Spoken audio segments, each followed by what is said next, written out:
Everyone, welcome back to another video. आज की इस वीडियो में हम कर रहे हैं जो इग्नू बीएड की एग्ज़ाम हुआ है एंट्रेंस का, उसकी आंसर की के सोशल साइंस के क्वेश्चंस। इससे पहले हमने रीजनिंग के कर लिए हैं, टीचिंग लर्निंग एंड स्कूल के कर लिए हैं, उसके बाद एजुकेशनल टीचिंग एप्टीट्यूड तीनों सेक्शंस कर लिए हैं। इसके बाद हम कर रहे हैं साइंस, इसके बाद हम करेंगे साइंस। ये सोशल साइंस के हैं। तो आपको वीडियो पसंद आए तो वीडियो को लाइक करना, चैनल को सब्सक्राइब करना बिल्कुल मत भूलना। चलो स्टार्ट करते हैं बिना टाइम वेस्ट किए, क्योंकि सभी को अब जल्दी है आंसर की मिलाने की। हम ज़्यादा एक्सप्लेन नहीं करेंगे, डायरेक्ट क्वेश्चंस देंगे। अगर आपको लगे कि किसी क्वेश्चन में एक्सप्लेनेशन की जरूरत है तो आप कमेंट कर सकते हैं। तो चलो बिना टाइम वेस्ट किए शुरू करते हैं सोशल साइंस। उसके बाद हम सभी सब्जेक्ट्स की लेके आने वाले हैं और इंग्लिश की रह गई है वो भी करेंगे। तो फर्स्ट क्वेश्चन हमारा है 121। जो Harappa was located on the river of, Harappa है वो किस रिवर के किनारे थी? ये थी, आंसर हो जाएगा रावी नदी। इंडस वैली सिविलाइजेशन है, उसका नेम तो क्या है? इंडस रिवर पर है। स्पेसिफिक साइट ऑफ हड़प्पा है वो सिचुएटेड होती है bank of the Ravi river in the present of Pakistan. ठीक है, इसका आप कहीं इंडस कर दिया होगा, इसका करेक्ट आंसर रावी होगा। उसके बाद है second question, who administered as a governor general in India? Governor general in India arrange in chronicle, हमें एज टाइम के हिसाब से इनको ऑर्डर में लगाना है कि कौन सा किस टाइम होगा। ठीक है, फर्स्ट क्या थे? फर्स्ट थे वारन हेस्टिंग्स। फर्स्ट जो थर्ड ऑप्शन है फर्स्ट पे ये होगा। उसके बाद थे हमारे कॉर्नवालिस, सेकंड नंबर पे ये होंगे। उसके बाद थे वेलेसिल, ये फर्स्ट है, ये थर्ड नंबर पे होंगे। और लास्ट पे थे डलहौजी। जहाँ पर आपको 3 और 2, 1 और 4 ऑप्शन मिले ये करेक्ट है, इसमें ऑप्शंस नहीं है, आप मिला लेना कौन सा ऑप्शन करेक्ट है। 3, 2, 1, 4 है इसका आंसर। उसके बाद है 123 question, which of the following was the most important event during Kanishka जो रूल थे उसके टाइम पे सबसे इम्पोर्टेंट इवेंट बताना है कौन सा था उस टाइम। सबसे इम्पोर्टेंट जो इवेंट था वो 4th Buddhist council eight Srinagar. ठीक है, ऑप्शन जो थर्ड है ये करेक्ट हो जाएगा। कनिष्क ग्रेटर ऑर्गेनाइजर थे बुद्धिस्ट काउंसिलिंग कश्मीर में, और उसके बाद इन्होंने श्रीनगर में ये काउंसिल किया था। उसके बाद है क्वेश्चन, ये थर्ड ऑप्शन करेक्ट है, where did Gandhi ji produce salt from the sea water during freedom struggle? Freedom struggle के दौरान कहाँ पर उन्होंने सोल्ट का उत्पादन किया था? ये हो जाएगा डांडी। उन्होंने डांडी मार्च भी निकाला था 1930 में सोल्ट सत्याग्रह के नाम से। उसके बाद 125 क्वेश्चन है, who was the following freedom fighter did not participate in the first war of the independence? जो 1857 के में इनमें से कौन सा जो फ्रीडम फाइटर उन्होंने पार्टिसिपेट नहीं किया था? कौन से फाइटर हो जाएंगे? भगत सिंह। ऑप्शन जो 4 है ये करेक्ट हो जाएगा। उसके बाद है क्वेश्चन नंबर 126, 126 है। अगर आपको ना कहीं पे दिक्कत लग रही है तो आप कमेंट करके बता सकते हो। ठीक है, अब अभी हम सिर्फ आंसर्स पर फोकस कर रहे हैं। The world is divided into, world है कितनी चीज़ों में डिवाइडेड हुआ है? ये कितने है? 24 टाइम जोनों में डिवाइडेड है। कितने? 24। ऑप्शन 3 करेक्ट इसका है। 127 है, in which delta area of India cultivation of jute is maximum?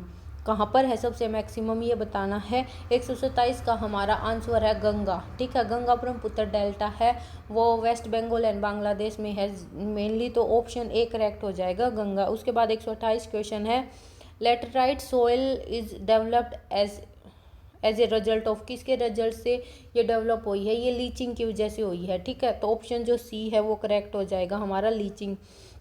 The sues canal connect किस किस को कनेक्ट करती है ये बताना है। ये कनेक्ट करती है Mediterranean Sea with the Red Sea. ठीक है, ऑप्शन जो सेकंड है वो Mediterranean Sea with the Red Sea, ये करेक्ट हो जाएगा। उसके बाद है 130 question, all vital atmospheric process leading to various climatic weather conditions take place in the, कहाँ पर होती है हमें ये बताना है।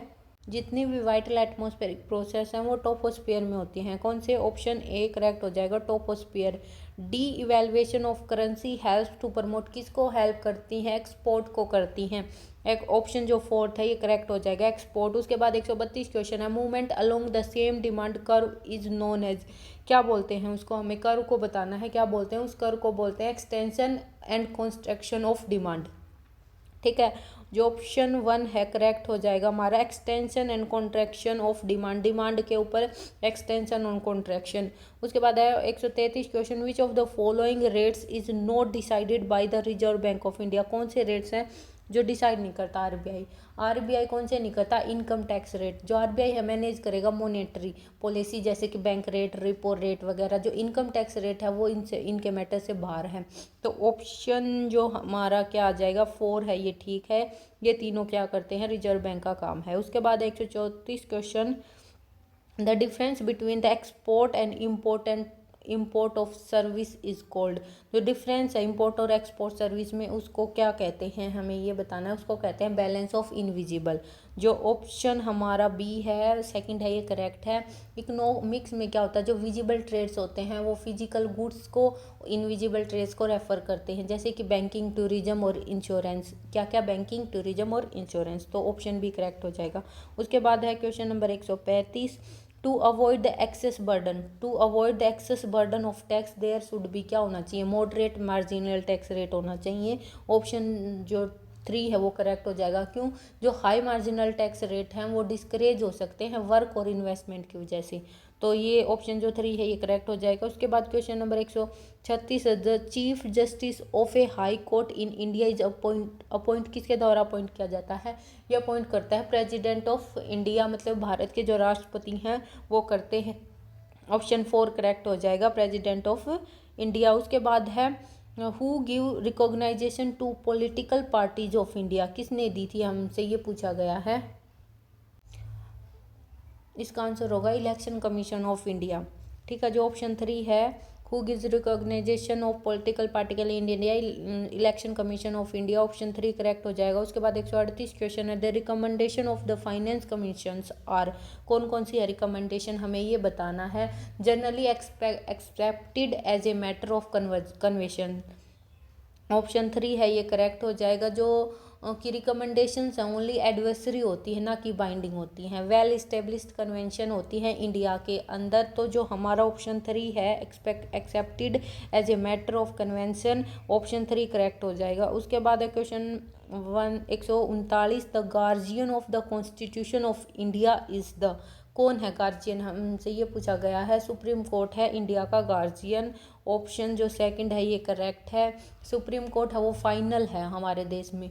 कॉन्स्टिट्यूशन में जो चेंज हेर फेर जो जितनी चीज़ें होती हैं वो सारी क्या किसके थ्रू होती हैं, सुप्रीम कोर्ट के थ्रू होती है। उसके बाद 140, the attorney general of India is appointed by, attorney general किसके द्वारा अपॉइंट किए जाते हैं, ये भी प्रेसिडेंट के द्वारा किए जाते हैं। आर्टिकल जो 76 है उसके बारे में, प्रेसिडेंट ऑफ इंडिया के बारे में सारी चीज़ें बताता है।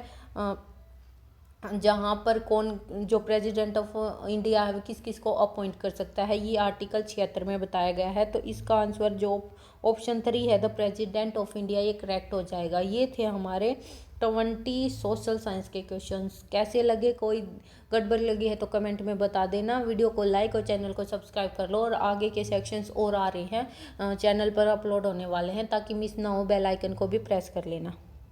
Thanks for watching. और कॉन्फिडेंस रखो, आपका एग्ज़ाम ऑलमोस्ट क्लियर है।